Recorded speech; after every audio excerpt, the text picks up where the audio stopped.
Sobat Kairos yang terkasih, firman Tuhan bagi kita pada hari ini tertulis dalam surat 1 Timotius 6 ayat 6-7. Memang ibadah itu kalau disertai rasa cukup memberi keuntungan besar. Sebab kita tidak membawa sesuatu apa ke dalam dunia dan kita pun tidak dapat membawa apa-apa keluar. Demikian firman Tuhan. Sobat Kairos, rasa cukup menjadi ciri hidup orang Kristen. Ciri hidup yang sangat alkitabiah, yang sangat sesuai dengan firman Tuhan. Teks hari ini bicara soal rasa cukup. Dan ini bukan cuma aktual pada masa Paulus dan Timotius. Ini juga aktual pada masa kita sekarang, tahun 2026. Lebih lagi, ternyata ini juga adalah sesuatu yang sangat diperhatikan bahkan sejak surat Timotius ini dan juga Amsal. Sejak Amsal, rasa cukup sudah menjadi sorotan yang sangat penting. Kita bisa baca di Amsal 30 ayat 8. Amsal Salomo berkata, "Biarkanlah aku menikmati makanan yang menjadi bagianku." Mengapa demikian? Kalau kita baca Amsal 30 ini sampai selanjutnya, karena di ayat 15 dan ayat 16 dikatakan ada 4 hal yang tidak pernah mengenal rasa cukup, yaitu lintah, dunia orang mati, api. Itu yang digambarkan di sini sehingga Amsal Salomo mengajarkan, "Biarlah aku menikmati makanan yang menjadi bagianku."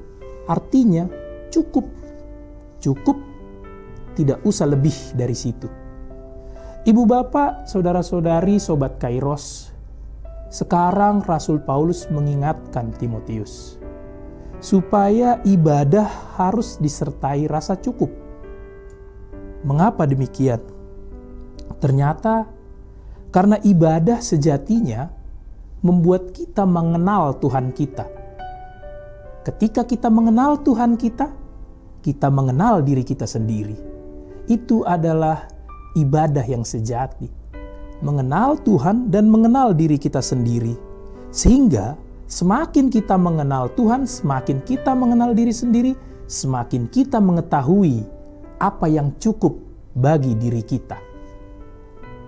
Bukankah ibu bapak, saudara-saudari, sobat Kairos, kita melihat yang terjadi di sekitar kita atau di dunia ini secara umum? Banyak orang yang tidak mengenal rasa cukup. Sehingga terjadi percekcokan, terjadi persoalan, bahkan terjadi dosa.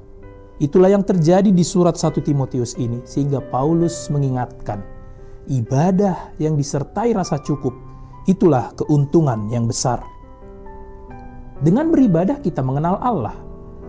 Kita mengenali Allah yang Maha Kuasa. Allah kita yang mencukupkan kebutuhan kita.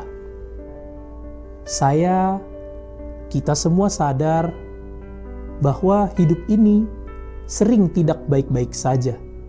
Sering banyak yang kurang di sana-sini. Ada sakit penyakit, ada tantangan, ada penderitaan, ada kesulitan, ada juga sukacita. Lalu, apa yang hendak dikatakan apabila semua itu terjadi di dunia kita? Ibu bapak, Rasul Paulus punya masalah juga dalam hidupnya. Dia punya sakit penyakit yang berulang kali dia doakan kepada Tuhan supaya sakit itu pergi, supaya sembuh. Tapi Rasul Paulus bersaksi dalam 2 Korintus 12 ayat 9, Allah berkata kepada dia, "Cukuplah kasih karuniaku bagimu." Ibu bapak, di semua tantangan hidup kita,